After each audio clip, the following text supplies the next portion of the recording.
بسم اللہ الرحمن الرحیم۔ السلام علیکم ورحمۃ اللہ۔ آج کی ویڈیو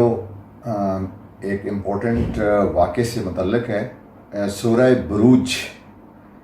میں ایک واقعہ بیان کیا گیا ہے اور یہ مفتی تقی عثمان کی جو قرآن پاک کی جو ٹرانسلیشن اور ان کی جو انٹرپریٹیشن ہے اس کی جلد نمبر 3 سے لیا گیا ہے اور انتہائی امپورٹنٹ ہے اور بہت ریئرلی اسے میں نے سنا ہے اور بہت ایمان افروز واقعہ ہے جس میں یہ اشارہ کیا گیا ہے کہ ایک وقت تھا جس میں ایک بادشاہ تھا اور وہ بادشاہ کس طریقے سے جو ہے وہ اس نے بہت بڑی تعداد میں ایمان والوں کو حضرت عیسیٰ علیہ السلام کے زمانے میں ایمان والوں کو خندقیں کھود کے زندہ جلا دیا گیا تھا۔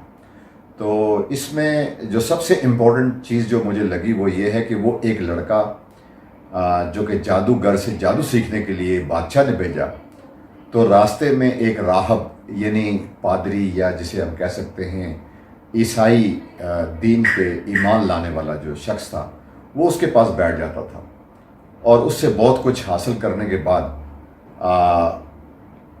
اللہ تعالیٰ نے اس میں کیا کرامات دی اور کتنا اس کا ایمان افروز جو واقعہ ہے، تو اس سے یہ اندازہ ہوا، مجھے یہ اس لیے بے پسند آیا اور یہ نبی پاک صلی اللہ علیہ وسلم یعنی کہ مسلم شریف کی حدیث میں اس واقعے کو وہاں سے لیا گیا اور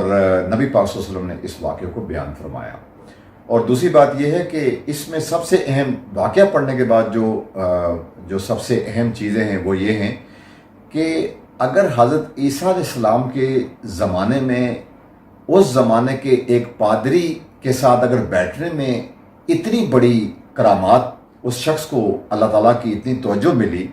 تو کیا آج جو میرے ذہن میں جو سوال آیا وہ یہ ہے کہ آج ہمارے پاس قرآن پاک کے موجود ہوتے ہوئے، سنت کے موجود ہوتے ہوئے، احادیث مبارکہ کے موجود ہوتے ہوئے، اتنے بڑے نبی جو کہ انبیاء کے سردار ہیں اور اتنا بڑا قرآن جو کہ ہمیشہ کے لیے اللہ تعالیٰ نے کسی زمانے کے لیے نہیں بلکہ ہمیشہ کے لیے انسانیت کے لیے جسے نازل فرمایا اور جس کے بارے میں نور اور ہدایت اور اس کے کتنے خوبصورت اللہ تعالیٰ نے خود اس کی تعریف فرمائی ہے، تو اس کے ہوتے ہوئے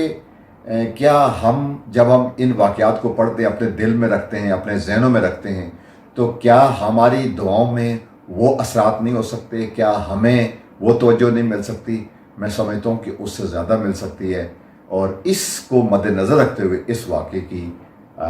ایک ویڈیو بنانے کی چھوٹی سی ایک کوشش ہے۔ تو اللہ تعالیٰ ہم سب کو اللہ تعالیٰ